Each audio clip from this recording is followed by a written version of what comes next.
Il tema affrontato oggi riguarda il marketing territoriale e le politiche di sviluppo locale, non tanto in termini accademici, definizioni, ma più che altro la connessione e le differenze che ci sono tra il marketing territoriale e le politiche di sviluppo locale. Il marketing territoriale è uno strumento, diciamo, di policy volto alla promozione, valorizzazione e sviluppo del sistema economico di un territorio.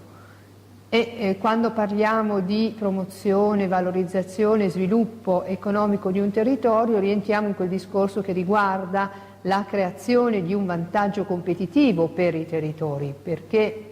i territori, le aree competono tra di loro al pari della competizione tra imprese. Quindi il marketing territoriale diventa uno strumento volto a creare, o meglio aumentare questo vantaggio competitivo del territorio. Ma qual è la differenza tra il marketing territoriale e le politiche di sviluppo locale? È chiaro che il marketing territoriale è, diciamo, più rivolto al discorso del territorio in termini di attrazione di turisti o di potenziali investitori, mentre le politiche di sviluppo locale riguardano maggiormente l'offerta, quindi uno è più orientato alla domanda e l'altro più orientato all'offerta. Ma il discorso importante è la valorizzazione del territorio che deve essere integrata, che deve essere una valorizzazione delle risorse, di tutte le risorse presenti nel territorio, sicuramente delle eccellenze, ma anche la capacità di mettere in rete risorse minori e soprattutto anche aree minori, aree che quindi non sono caratterizzate da una grossa presenza di insediamenti produttivi o non sono caratterizzate da grandi monumenti turistici, ma che comunque sono in grado comunque di esprimere un proprio potenziale e quindi capaci comunque di essere motori di uno sviluppo economico-sociale di quell'area, di quel territorio. Quindi la capacità di valorizzare le risorse che devono essere integrate, devono essere messe in rete, devono essere messe a sistema, così come gli attori, i portatori di interessi presenti nel territorio, che in qualche modo devono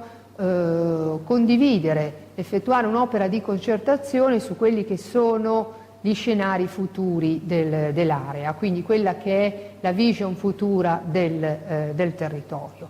Il marketing territoriale quindi consente di valorizzare, di promuovere anche aree minori che, ripeto, non sono ricche di grande appeal come magari altre destinazioni, pensiamo a livello turistico, più importanti, però che hanno comunque le potenzialità in termini di risorse, in termini di capacità, di creare comunque un vantaggio competitivo, di caratterizzarsi e di posizionarsi sul mercato.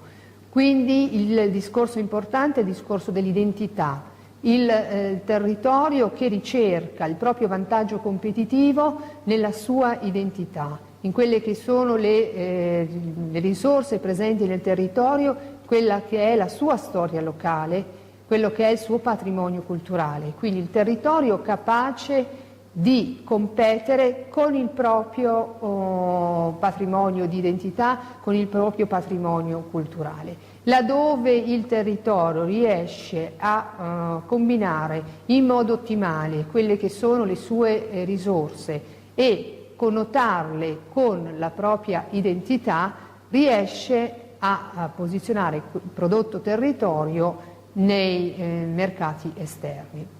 La cosa importante è che il territorio non deve essere soltanto, diciamo, vetrina per i visitatori, ma ovviamente è anche luogo vissuto, luogo tra virgolette consumato dai residenti e dai cittadini stessi. Quindi il marketing territoriale deve guardare la domanda, deve guardare l'offerta del territorio e deve quindi essere in grado di promuovere e valorizzare il territorio, sempre però coerentemente a quella che è la vocazione e l'identità del territorio. Non si possono creare progetti o strategie che in qualche modo non sono finalizzate e contestualizzate alla vocazione e alla, diciamo, identità del territorio, perché questo comunque non creerebbe condivisione da parte dei portatori di interesse del territorio, da parte degli attori del territorio, magari in primis i cittadini, e inoltre non produrrebbe quei risultati e quella valorizzazione economica attesa, in quanto il marketing territoriale non deve limitarsi a un'attività di promozione nel territorio, ma a un'attività di promozione sul territorio, quindi deve essere capace di attuare delle strategie in grado di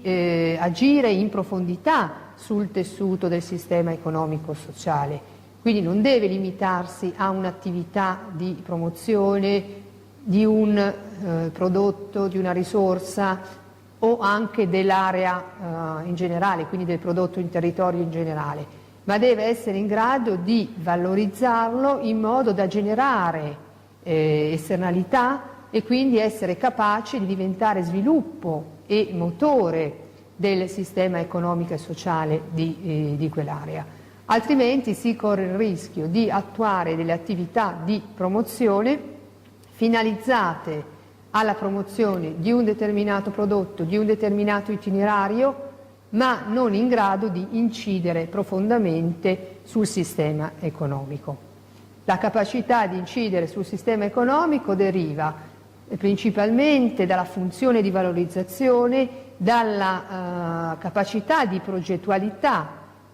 e dal creare sistema, dal fare reti. Questi sono tre elementi che in qualche modo permettono di incidere in maniera determinante sul sistema economico di un territorio. La capacità di progettualità, che deve essere una progettualità quindi a sistema, deve essere una progettualità che ha delle chiare strategie, ha dei chiari obiettivi, individua delle strategie ed è in grado di valutare quelli che sono i risultati, perché da valutazione dei risultati è in grado di ridefinire i nuovi obiettivi e quindi rifinendo nuovi obiettivi si ripone delle nuove strategie alle quali faranno seguito dei nuovi risultati che saranno nuovamente valutati. Questo significa, diciamo, una progettualità a sistema, una progettualità che può in qualche modo non solo promuovere ma valorizzare il territorio, cercando quindi di dare vita a uno sviluppo economico e sociale non nel breve periodo ma nel lungo termine.